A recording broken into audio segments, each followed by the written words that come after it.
Communities, and I'm so proud to welcome you to our new Prosper Center today. Foundation Communities is the largest nonprofit provider of affordable housing in Central Texas.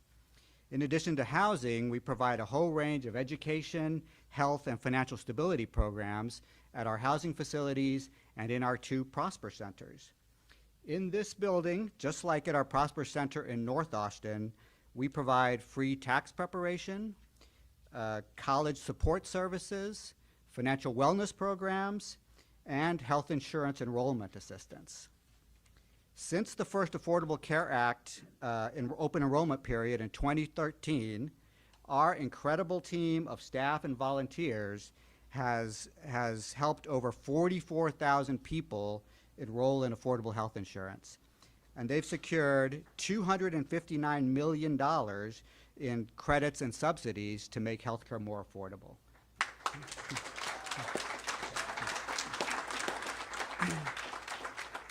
So this afternoon, we're gathered to hear some important updates about the progress of federal healthcare policies that will strengthen healthcare access for Texas families. And as a member of a Texas family, I can tell you, we need it, right? Today, we'll be hearing from Speaker of the U.S. House of Representatives, Nancy Pelosi, U.S. Representative Lloyd Doggett, who is also chair of the House Ways and Means Health Subcommittee, and our mayor, Steve Adler. Now, Congressman Doggett and Mayor Adler have been longtime friends of Foundation Communities and have visited us often, and we so appreciate all that they do to improve the lives of the people that we serve. But on behalf of our staff and volunteers, some of whom are here today, I just want to say what a distinct honor it is to host you, Speaker Pelosi, at our Prosper Center. Before I hand things over, I want to quickly remind everyone that open enrollment for Marketplace Health Insurance is less than 2 months away. Our team of health insurance experts will be available throughout the 6-week open enrollment period from November 1st to December 15th to help thousands of Central Texans sign up for affordable health insurance. So if you or someone you know needs health coverage, please remember our Prosper Centers. Now, please join me in welcoming our Congressman, Representative Lloyd Doggett. Thank you, Julian. Sure. Thank you very much.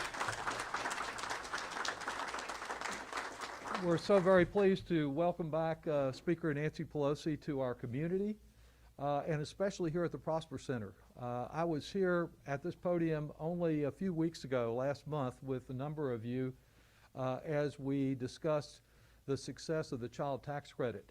And I know that a number of you work here at the Prosper Center. So pleased with the leadership also of Corey Hattemer and all of you who actually are helping people get the child tax credit, the full tax cut for families with children that our neediest neighbors deserve, and the fact that right here in the next room you will be able to counsel families about the Affordable Care Act. Next week, with the Speaker's very active leadership, the House Ways and Means Committee will vote to extend the child tax credit, the tax cut for families with children, so that it does not expire in the near future. And we know what a difference, as you've heard from families and as we have talked with families around the community, that makes.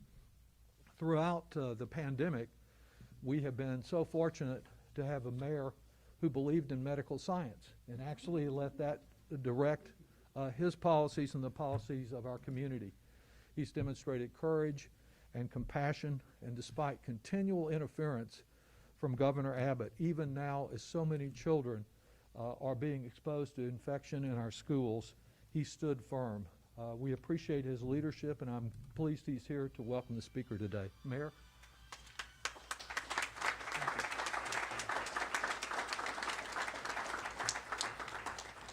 Madam Speaker, Congressman, people here in Texas know what it looks like when the cavalry is coming over the hill.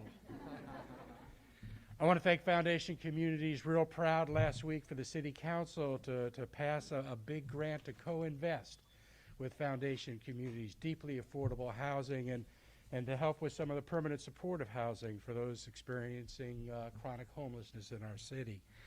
But the House of Representatives right now, poised to take historic action to invest in America, in cutting taxes for working families, really going to help us here in Austin. First, you passed the American Rescue Plan. You helped keep businesses open, and you kept unemployment rates down.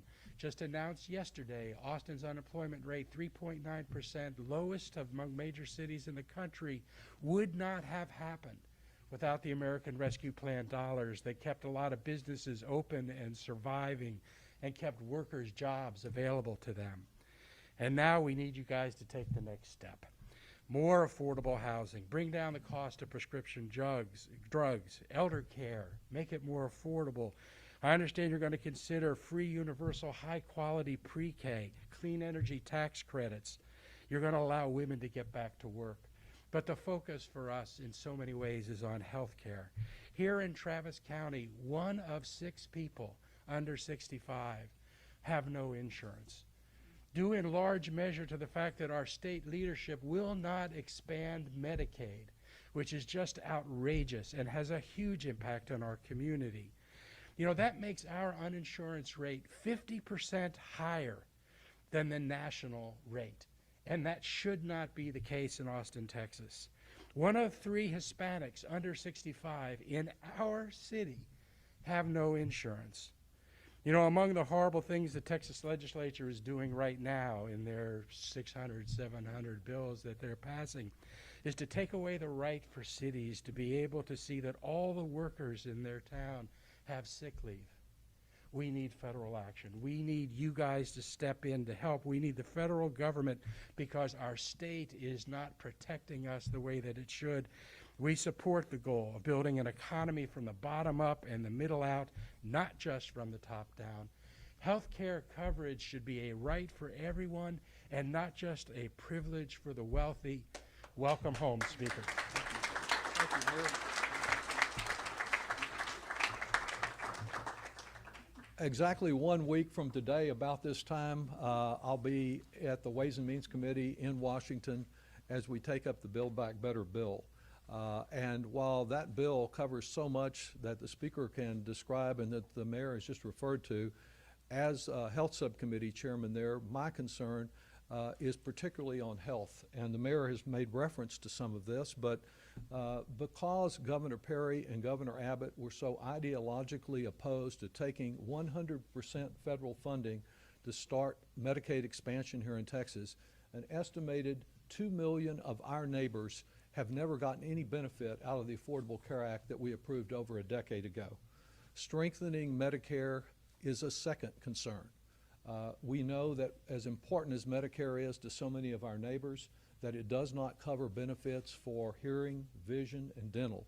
I have legislation that has been co-sponsored by 100 members plus of our caucus to expand that coverage, and we're working through that in negotiations with the Senate right now, hoping that not only will we close the Medicare gap, the Medicaid gap, but we will also close the Medicare gap to provide more comprehensive coverage. Finally, thanks to the Speaker's leadership, the Affordable Care Act, which has offered so much hope to so many, literally millions of people, and without the Speaker's leadership, we would never have had an Affordable Care Act back in a decade ago. But with additional improvements that we made in the American Rescue Package, the Affordable Care Act marketplace insurance plans are now more affordable for many of our neighbors. And we hope to extend that so that it does not expire this year. So with the Medicaid gap, with Medicare expanded coverage, with an Affordable Care Act that provides more protection to the middle class, the question is, how do you pay for that? And we get a kind of a twofer here, because one of the principal ways that we pay for it is by dealing with the problem of the outrageous cost of so many prescription drugs. And through, again, the Speaker's leadership in dealing with prescription price abuse, we have the opportunity not only to save consumers money, but to save taxpayers money, and then to use that money to fund these significant improvements. Our Speaker, so almost solely responsible for the importance of the child tax credit and for these improvements. She handles these very tough struggles with grit and grace, and we are fortunate that working with President Biden, we're about to have I think the biggest improvement in the social and economic safety net that we've had since the New Deal. Our speaker, Nancy Pelosi.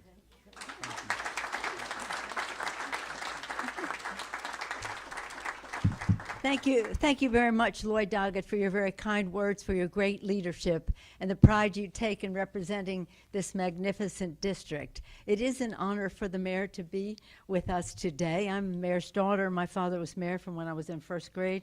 When I went to college, he was still mayor of Baltimore. My brother was mayor of Baltimore. So when the mayor shows up, that's a really important occasion. Thank you, Mr. Mayor, not only for your presence, but for your kind words about the rescue package and where we go from here, and for your great leadership of this wonderful city of Austin. Are we keeping it weird enough? Is that the deal? Okay, okay.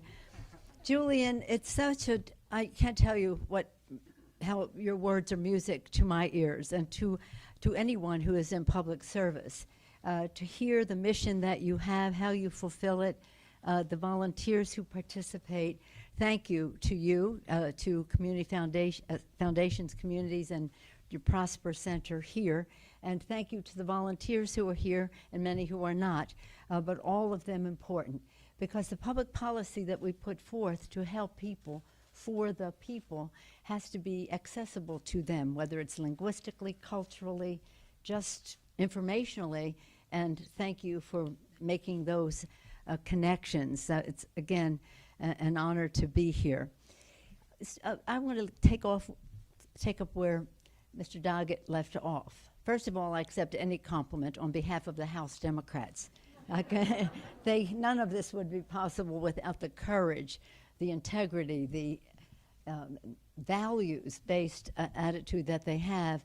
And when people compliment me for bringing them together, I said, I don't bring them together. Our values bring us together, and our overriding value is to help America's working families, to lower health care costs by increasing paychecks, by having cleaner government, and we can talk about that too with what's happening with the voter suppression.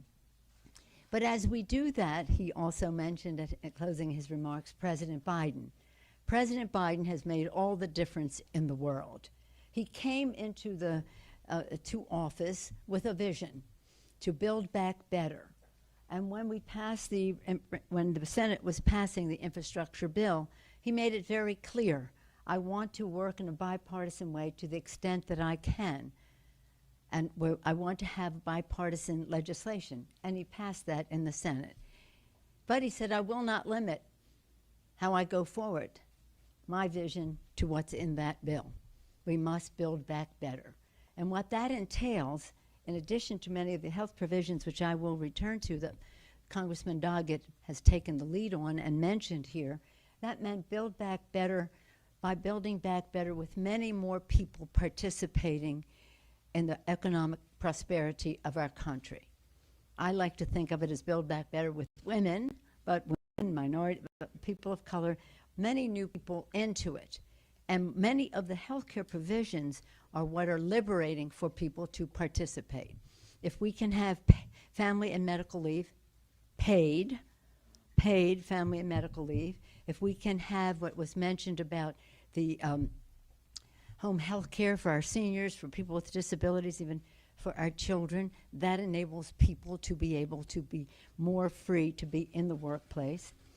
Childcare, very liberating for mostly moms, but dads too, to be in the workplace. As was mentioned, universal pre-K, so important for the children. But also, children learning, parents earning. So it's all connected to building back better. And the list goes on, workforce development and the rest.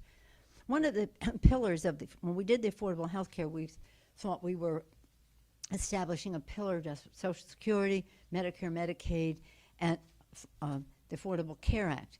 But we knew we could do better, and we did in the rescue package. And as the mayor indicated, many of the provisions in the rescue package, it was remarkable. The president came in, that bill went out there, was immediate and urgent. Vaccines in the arms, money in the pocket, children safely preparing for school, workers safely in the workplace. Money in people's pockets, very important.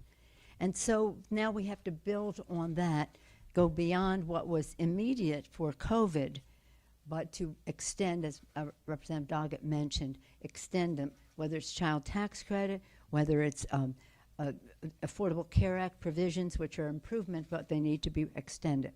Central and vital to it all is the Medicaid expansion. This is something that we absolutely must do. It is almost an immorality to say, I will not accept money from the federal government for 100% paying for the Medicaid. My decision is I will cut millions of people in my state or hundreds of thousands in another state from having access to health care. Because health care is a health issue, it's also a financial stability issue for families. It's where it all comes together. So we will have more permanent provisions to make the Affordable Care Act more available to many more people at a lower cost. We will have Medicare expansion, as Mr. Doggett mentioned, with visual, hearing, and dental benefits that we will have in the bill. We will have Medicaid expansion, but we have to see how much and for how long, and that depends on the total package. And we have to do all of these things right now in a way that gives people liberation, freedom to be in the workplace because their parents, their children, their siblings who may need care are cared for.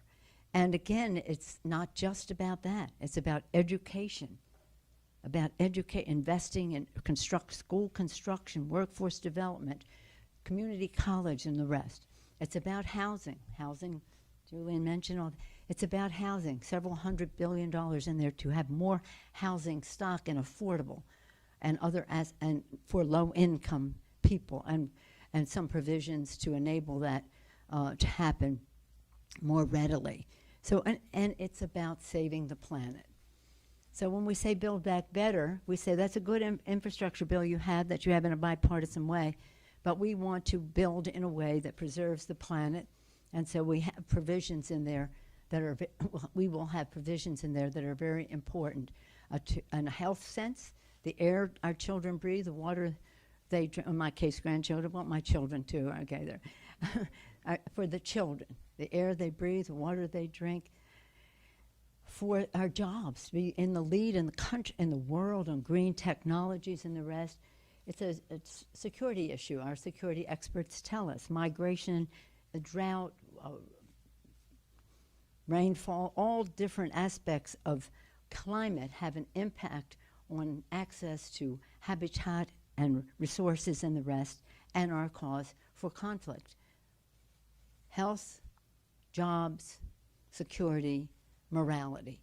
If you believe, as I do, that this is God's creation and we have a moral responsibility to be good stewards, or even if you don't and you just understand that we have a responsibility to future generations to pass this planet on, then we need to have those provisions in the reconciliation package to complement some of what was done in the infrastructure bill. The list goes on, and just to give you a taste of the array, because it all comes down to the education of I always say the three most important issues facing the Congress are the same. Our children, their children. Their health, their education, the economic security of their families, a clean, safe environment in which they can thrive, a world at peace in which they can reach their fulfillment. In the Congress of the United States, Lloyd Doggett has been a champion on each and every one of those issues. There's almost nothing you can talk about that you can't say Lloyd did this, was in the lead, gave this, initiated the idea and the rest. So thank you, Lloyd Doggett, for your great leadership. Relentless, persistent, dissatisfied, effective, making it happen in terms, he knows of what I speak. And he's just been spectacular. I can't talk about Lloyd without talking about Libby. If there ever were a team of two people coming to Congress and representing their district with great pride and great values and the rest, it's Lloyd and Libby Doggett. So thank you to Lloyd as well. So thank you for sending both of them to Congress. Before I go, I want to acknowledge Mike Forbes, a former colleague of ours, Deacon Mike Forbes, a former colleague of ours from the Congress who's now here. Thank you, Mike Forbes, for being with us. But in any event, we're very grateful to our President, Joe Biden, for insisting on his vision to build back better in a way that takes us in a transformative way into the future as we meet the needs of the people. I just want to say that when we talk about health care, we have to talk also about women's reproductive rights. What happened in the last 36 hours or so has been stunning. The Supreme Court making the decision that it did not only disrespected women, it disrespected the Supreme Court and its former decision, its precedent that it had established as Roe v. Wade. When we go back to Washington, we will be putting Roe v. Wade codification on the floor of the House to make sure that women everywhere have access to the reproductive health that they need. I say that as a mother of 5 children, and I respect everyone's decisions, their personal decisions, but that's why we have to give them the ability to make those decisions. It is, it's really kind of sad, but nonetheless, people know now what the challenge is, and many of the women who will be disadvantaged in this are women of color and poorer women and the rest. It's an injustice. Not only disrespect of all women, but an injustice. So we want women everywhere in Texas and everywhere to have the respect they deserve for their decisions about their own reproductive health. And again, much of what we can do better if we can pass H.R. 1, which is the bill to end voter suppression. And we've had your Texans in Washington welcome them time and again with great pride. And they're really leaders for the country and kept the momentum going on that. And we hope to pass that legislation as well. But that, again, it's an honor to be at Communities Foundation Prosper Center, to be with Julian and to be with the mayor of the great city of Austin, Mayor Adler, and with the great member of Congress, a leader for our country, Lloyd Doggett. Thank you all very much. Thank you.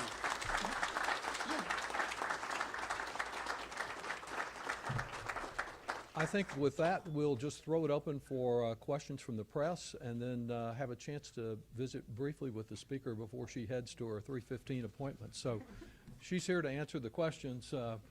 Please proceed. Anyone with a question out there? Yes, sir. Come ahead. Yeah, Speaker Pelosi, President Biden said this morning that he wanted a whole government response to the no abortion law here in Texas. He specifically said HHS, DOJ. Besides, as you think, codifying Roe v. Wade into law, what other steps can and should the federal government take to intervene? Well, first and foremost, we have our responsibility in the House, which is legislation. And we have, as Lloyd and as many of you know, we operate in 3 ways. One is with funding, one is with the tax code, and one is with making policy. And we have been able to show our respect for a woman's right to choose, not only in our own country, but with globally, to make sure that women have access to family planning and the rest. But to codify Roe v. Wade, it will make a tremendous difference. And that is where our focus will be. Yes, in terms of a whole government response, I fully appreciate that. And that really will just mean increasing some of what we had done in the past that was curtailed, so we say, in recent years. But we look forward to working with the President to prioritize that. We have our Reproductive Freedom Task Force in the House, and they've been working on this. When we do codifying of Roe v. Wade, I just want to make one point. We will have an amendment to it to make sure it captures the, shall we say, action taken in Texas that made it it makes it difficult to explain, but nonetheless, we will mitigate for that damage that they're causing here as well. Did you want to say anything about that? Well, just agree with you heartily. This is a real setback, I think. Justice Sotomayor's dissent was so powerful regarding the disgrace of this court and the injustice to women all over the country.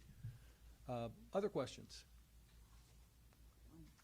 Yes, sir. Is that better? Is that? Yes. Do you hear any other states taking similar measures, and how might that shape your response? So I didn't understand. I was asking if other states may follow what they may do. in Oh, light yes, of there this. may be copycat legislation. Right now, the case that will probably come before the court is from Mississippi, which is 15 weeks. That is, we'll see how they judge there, but there will be other states that may copy the Texas model, which is not a state action, but right of private action, which is clever, very, very dangerous.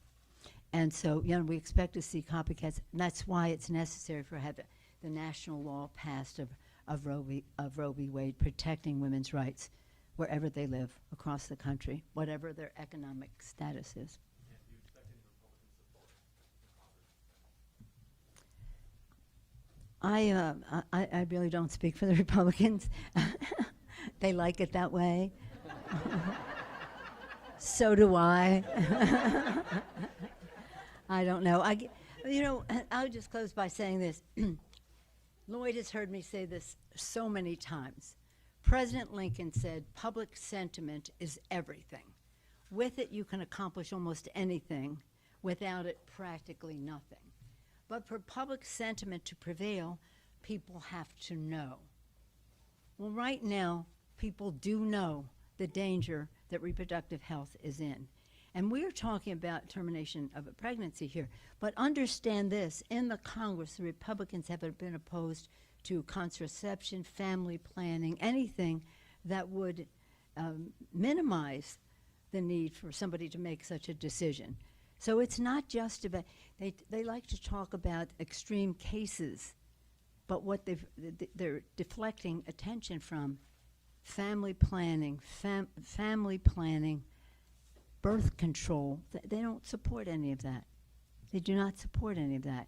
And that's most unfortunate. And I can say that, as I say, I have 5 children, 5 in 6 years, almost to the day, within the week. And that was a blessing that God gave us. That's our family's decision. Other people should have the choice to be able to do what meets their family's prospects and the rest. So I think we have to be, let me say this, very prayerful about this. This is so personal for people. This is about who they are. This bill in Texas, it said they couldn't even talk like to their husband about what their decision might be. It doesn't have an exception for rape and incest. How disrespectful can you be of women and their reproductive rights to say such a thing? What could they be thinking? But in any event, what it does do is, because most people didn't think this could happen. Nobody would ever do that. Yeah. Now they know that somebody would do that. So nothing is more eloquent to a member of Congress than the voice of his or her own constituents. So when they hear from their own constituents, then we'll see how they would vote. But again, this is personal. People have their religious views and the rest. We want to be respectful of that. And we want them to be respectful of the reproductive rights of America's women.